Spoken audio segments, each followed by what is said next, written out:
Hey, twat-face! How do you like it at the mill, Fritz? It's got to be better than the mines. It's worse here than at Scarlett's.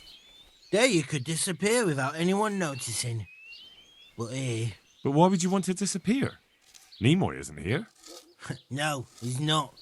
But the local foreman is an even bigger arse. I'm not sure that's possible. You better believe it. I'd like to pay him back for everything and drown him in the river. Drown him? What's he done to you? It was the first or the second day here. We had a disagreement and I told him off. And then, all of a sudden, we're fighting and that fucker just throws me in the river. I nearly drowned. Well, how did you get out? I thought you couldn't swim. I can't. They pulled me out. I was up to my waist in water. I see. Well, I'd be pretty fucking angry too. So you want to pay him back? Exactly. I don't give a shit about anything around here, but that bastard's in need of a good trouncing. I spoke with him briefly and he doesn't seem so horrible. Then you ought to try working with him. He's a sneaky bastard. And arrogant. You should see how he puffs himself up when he's off to play dice with Lawrence. Who's Lawrence? Another mill hand? Aye, but at the neighbouring mill. They call him the Wren. Damned if I know why. Thomas goes there to play dice with him. What about the others at the mill? Are they awful as well? The miller's an old fool. He believes every word that comes out of Thomas's mouth. It's hopeless. And then there's the miller's daughter. She's a pretty lass, and kind with it. And what can she do? Nothing. Not that it stops Matthew going to see her. But Thomas is the root of the problem. Do you think he's jealous? Is she a sweetheart? He might make puppy dog eyes at her, but most of the time he just struts about like a peacock. I really don't think she's the problem. And what do you want to do about it? Do you think you can come to an agreement? No fucking chance. Matthew hopes so because he likes it here. It's true the work's better than the mines, but the pay's worse. So how do you plan on dealing with it? Leaving? Perhaps. But first, I want to give Thomas a proper trouncing. I mean a real thrashing. And you think that will help? Maybe. Maybe it'll knock some sense into that fat head of his. Or he'll be too frightened to mess with me. That might help. So why don't you arrange a fight with him? If we win, he'll leave us alone. Oh, we could... What? We could lure him off someplace far away and then wait for him. Maybe to play dice with Lawrence. He would have to go through the dark woods. I'll think about it. See you later. Hey, Henry. I've heard you don't have it easy here. So you spoke to Fritz then? I bet that wasn't quite how he put it. No, not quite. Apart from Thomas's name, the rest was mostly swear words. I can imagine. I've been hearing the same from him all week. The foreman here is a pain in the arse. He's trying either to wear us to the bone or force us to leave. Always forcing you to work, is he? If only. That wouldn't be so awful. But nothing we do is good enough for him. There's always some reason for him to yell at us. I can imagine. You know what it's like. We do too little, and it takes us too long, and what we eat's worth more than the work we've done, and it's no fun listening to that sort of shit day after day. And the miller won't stick up for you. I would have thought all the yelling would drive him mad. Not really. He trusts that loudmouth bastard more than us. He's got us down for a pair of parasites. I see. What's so stupid is the mill really needs us. They haven't had any hands here for quite a while, and the mill needs a lot of fixing. But with them around, we can't even get to work. And you definitely don't... You don't ever provoke him? I've already told you once, he's an arsehole. I'd say there's nothing we can do about it. If he wants to yell at us, he'll yell at us. Have you tried talking with him? What do you think? But that just sets him off. He starts saying we're practically bandits, and what he's going to do about it. That gets Fritz going, and he starts yelling too, and...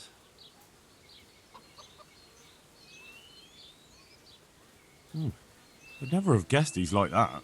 Well, get a job here as a hand, and you'll soon see. And what does he do during the day? Does he work with you? Good one. He keeps his eye on everything, but his hand only touches the saw when the miller shows up, which isn't that surprising. Why? The last time he did anything, he almost took his thumb off with a chisel. I wouldn't put an axe in those paws of his either. So he's clumsy and arrogant. That's what you said about your last master, that Nimoy. Aye, but at least you could sneak away from old Nimoy for a bit. No chance of that around here. And what do you want to do about it? Just run away? Actually, I'd like to stay here, at least for a bit. I never would have thought I'd like working in a mill, but not with him around. It's unbearable, and there's no one I can complain to. But you could. Me? Do you think they'll listen to me? They did once already, didn't they? They hired us because of you. You could have another word with them. Back then, making promises was enough. Now, it will be worse. You can forget about the miller. It's Thomas you need to convince. The miller takes his opinion seriously. So, will you do it for us? Again? Fine. I'll try and talk to him. I'm glad. But try not to get on his wrong side. You won't get anywhere with him then. I'll keep that in mind. Take care.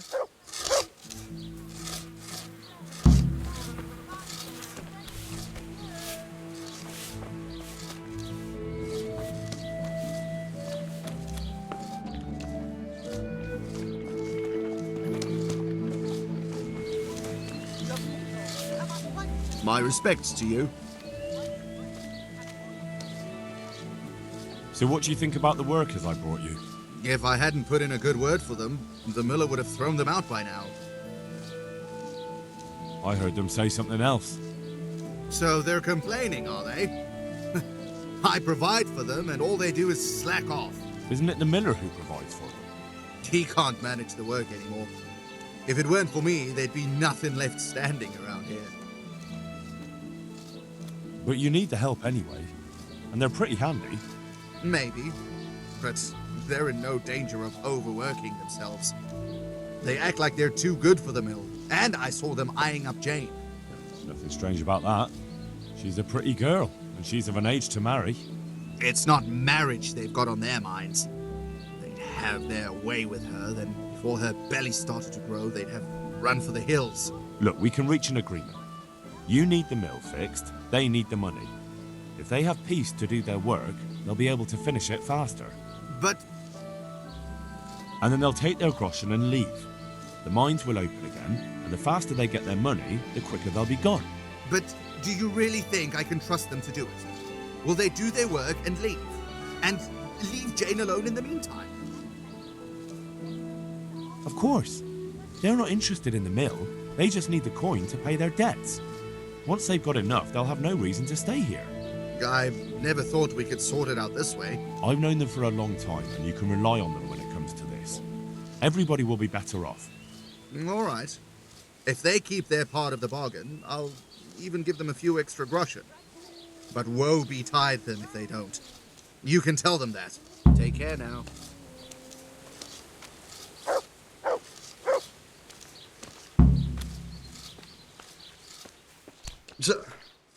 Good day to you. Are you happy with your new workers? They're good carpenters, but someone constantly has to stand behind their backs and keep an eye on them. Really? Yes. When I'm there with them, everything goes smoothly. But the moment I leave, I hear Thomas yelling at them. I've heard. I don't know what I'd do without Thomas. He keeps an eye on everything for me now. The mill wouldn't function without him. Yeah, but Thomas has problems with carpentry. You're right. You should hear him cursing when he has to turn his hand to it. He knows he'll never be a real miller. What, just because of that? No. He's not too skilled at handling the water wheel and the mill run either. He can wield a shovel well enough, but otherwise I have to keep telling him how to do things. So he's not been foreman too long then? No. My son used to run the mill, but then his wagon overturned with him inside it. It'll be a year ago now, come spring. I'm sorry. Me too, boy. And after Martin was gone, the other workers left and only Thomas stayed. I don't know what I'd do without him. What happened that day? Wagons don't overturn themselves. He was transporting new stone blocks for the mill and he had to take a detour. Since the wagon was too heavy for the ford, it was after a downpour. The load must have slipped and the whole wagon fell on him. I pray it was quick. So he was alone, with no one to help him. Of course not. Thomas was there too. He helped Martin to load the wagon in Sasau and both of them set off back. Just the two of them? No one else was there? No, they always did it that way. Martin didn't like dragging people where it wasn't necessary, when they could be doing work elsewhere. But if I had been there with them, maybe he'd still be alive. Thomas couldn't pull the wagon off him. He ran for help, but it was already too late. I'm sorry. But I'm sure he's in God's kingdom now. He was a good boy, a kind soul. Have you been without carpenters for a while? A long time. Since winter, it's been just me and Thomas. Nobody stays around? No. These days, it's hard to find a man you can rely on. Young lads today are bone idle. None of them wants to do an honest day's work. And how many have actually worked here? About half a dozen, maybe more. We always put up with them till the most urgent work was done, then sent them packing. And what about Jane? Shouldn't she have a husband by now? What are you trying to say? A pretty girl like her is ripe for marriage. With a large dowry because she comes from a mill? Well, she had herself a man once, but he ran away during the winter.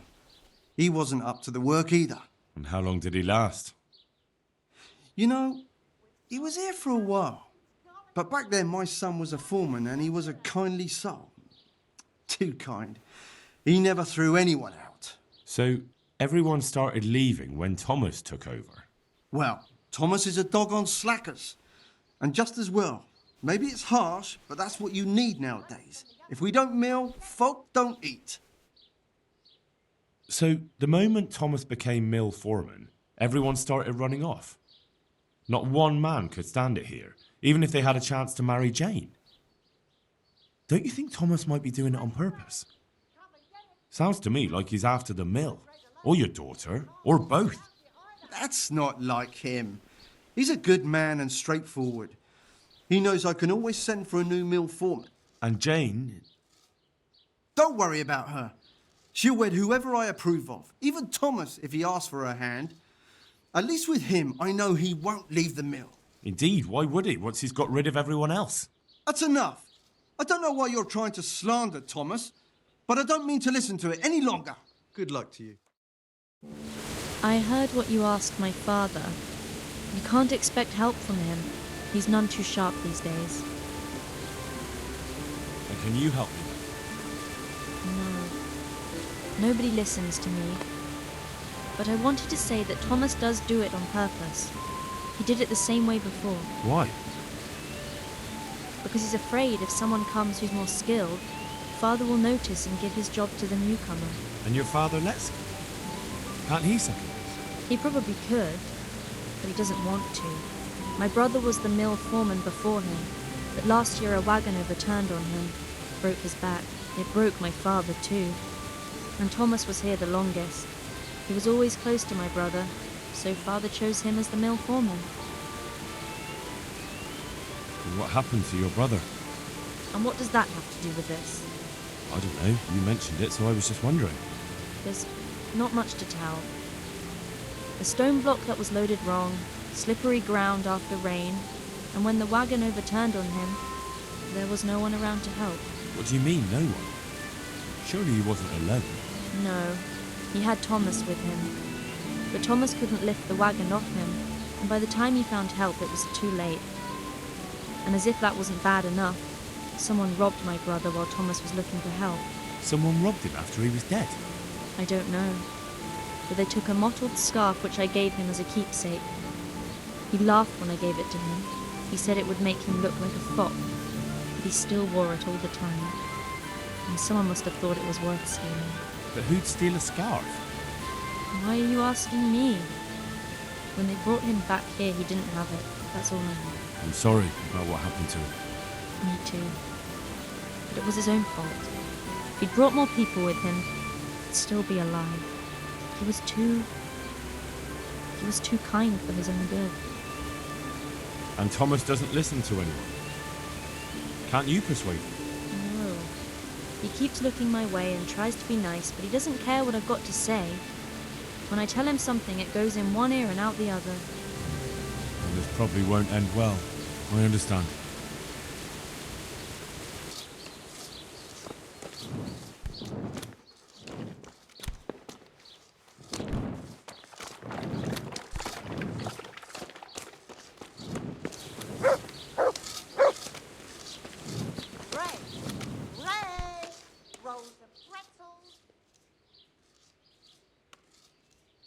I heard you were with the miller's son when the wagon fell on him. What of it? I just heard some talk and I wanted to get the story straight from you. Talk? From who? I heard some gossip about it at the alehouse. What happened? Was it really lightning that scared the horses? What? No, there wasn't any storm. It was just the road was muddy, and so we rode closer to the edge of it. It's a real stroke of bad luck, isn't it? Tell me about it. If I'd been behind the wagon, it would have fallen on me too. Why did only 2 of you go? He always did it that way. 2 people are enough for the trip, and if we needed an extra pair of hands, we could always find some local. Except at the end. If there had been more of you, he might have survived. Do you think I don't know that? I couldn't move the wagon on my own, so I went looking for help. We'd met a few travelers along the way, and I ran to find them, but it was too late. The weight of it crushed him while I was gone. I'm sorry. Me too. Me too. I didn't want to be the mill foreman, but the last thing he ever said to me, the very last thing he ever asked of me, was to take care of the mill. And I heard someone robbed him. Robbed? What kind of nonsense is that? I heard he was missing something when they brought him back. What? I don't remember anything. He had a scarf with him. Really? I don't know. Maybe he lost it on the way. Or it sank into the mud. Yes, that's probably it. It's still buried there somewhere. Well, I hope he's resting in peace. Amen. About those 2. It's a Oh, it's good that...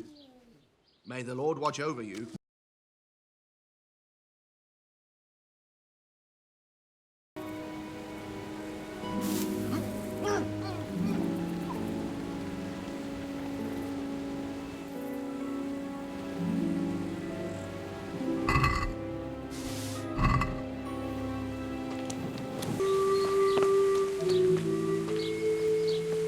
God grant you health. How may I help you? You're probably interested in what Thomas was hiding, aren't you? I certainly am interested, especially in how you came to know. I saw it as it fell out of his pouch, and, Show it to me. Isn't this your brother's scarf? That's it. Where did you get it? As I said, Thomas had it. He did? And what did he have to say about that? Nothing. I came straight to you. Oh. I suppose I'll have to decide what to do about it. But I'm grateful you brought this, and maybe... Never mind. What is it? I was thinking you could go to him and tell him I have the scarf. But I think I'll handle it another way. As you wish. I'll go then. God bless.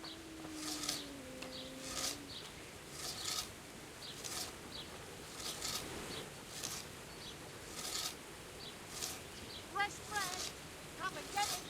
Man cannot live by bread alone, but he can't live without it either. Useless parasites. Vagabonds. Slackers.